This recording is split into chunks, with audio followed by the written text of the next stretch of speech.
What's up, guys? Back with another video today, filming back to back, and I feel the third one after this. So let's get into it. So today I'm going to talk about valuations of companies and investors. This is going to be a really short video, but I hope it's very informative. So let's start. So intrinsic slash true value or fundamental value. So there's a lot of times those terms are used interchangeably, but intrinsic value equals the true value or fundamental value of a company or a stock price. So for example, when you're trying to find a fundamental intrinsic value of a company, you're trying to find the actual price, not the price that the market gives it, but the actual price behind it. So you have company valuations. Now, obviously, it's the sum of all future expected free cash flows in today's money. Now, I'm going to talk a lot about free cash flows this time. This is Finance 410 that I learned things about. So market value is how much an investor will buy outside the company. That's the market value. But intrinsic value, the true value, is really the actual company valuation.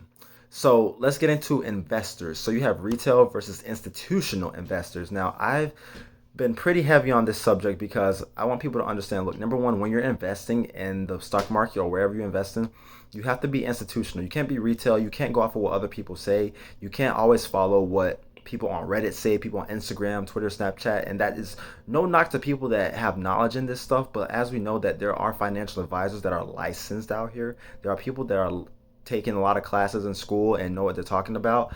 I'm not saying that I am very professional at this, but I am saying that I have a lot of knowledge on this subject because I am a finance major from the University of Tampa. Well, I graduated last year, but still, and I'm very passionate about this subject. So institutional investors. So when you're an institutional investor or a sophisticated investor, that means that you do your due diligence, you know where you're investing your money, and you know how to classify your assets, you know where your liabilities are, you know how to manage your money pretty well. You may or may not need a financial advisor. You don't need guidance in the subject, or you may need a little bit more guidance, but you don't need guidance from other people. You do your own due diligence and you say, okay, this is the fundamental, this is the topics that are very good, or are very good, excuse me. So retail investors are investors that do not care in a way about the technicalities or the fundamental aspects of trading, etc. Because whenever you have a retail investors will say, I got this from Reddit. And they may not disclose that, but they will tell you, I got my information off the internet. And no knock at all to anybody on those forums. I'm not gonna say names, but when people get their stuff off of forums and they said this is gonna go up, this is gonna go down, let me short this, let me invest in this, and they're at the top, but you come down, you get at the top and it's come down to the bottom.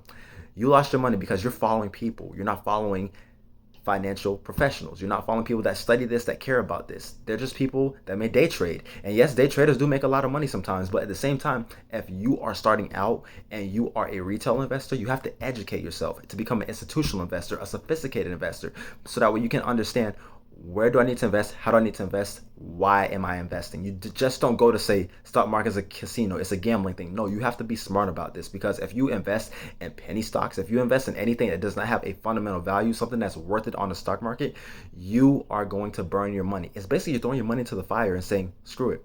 But when you're an institutional investor, you will say, okay, I want to invest in ETFs. I want to invest in things that are real estate, REITs. I want to invest in things that will help me get money, that are stable, that are cyclical, counter cyclical, etc. You want to go with things that you can invest to help yourself out.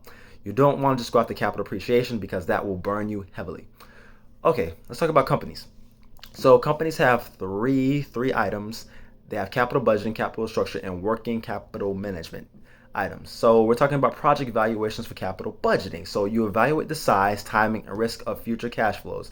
Now, the definition of free cash flows, I'm not going to look at my notes. It is the cash flows that are readily available to all investors, stockholders, debt holders, etc., after making necessary investments in some operating capital or working capital. And I got that from Soo-Young Kim's Finance 410 University, well, Finance 410 and Finance 450 class of University of Tampa. So shout out to Soo-Young Kim, great professor. If you guys go to UT or anybody's going to UT, take him. He's awesome.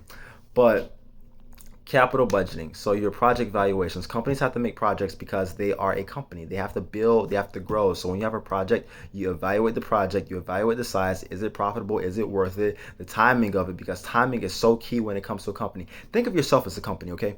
When you think of yourself as a company, you're evaluating what you're taking on, what work you're taking on, what you're doing in your career. You have to evaluate the size. Do you want to go big or do you want to start small?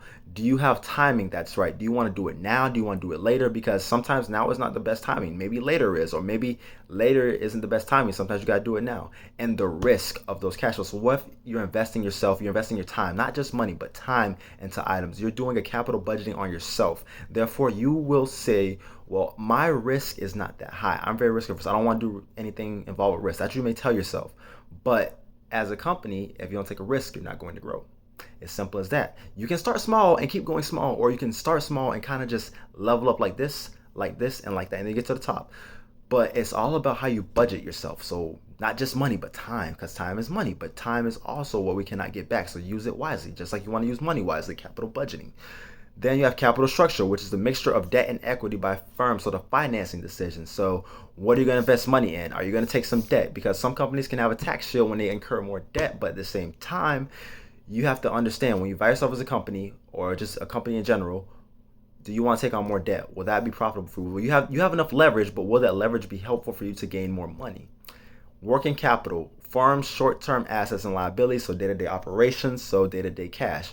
So basically, what do you do on a daily basis? Operational needs, operational expenses, etc. So the more cash flow, the better, the sooner the better. Less risky with the investments. You have to be less risky with the investments. Obviously, you have to take risks, but understand a smart investment is the best investment. And remember, stock price reflects future performance. Always remember that. That's a key fact that everybody needs to remember. But the main thing about this I'm talking about is free cash flows and investing. So free cash flows. Now here's a definition: cash flows that are available for distribution to all investors after making investments in operating capital.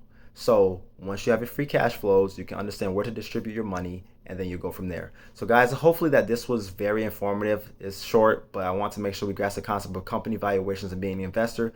So I'll catch you guys next time. Appreciate it for watching.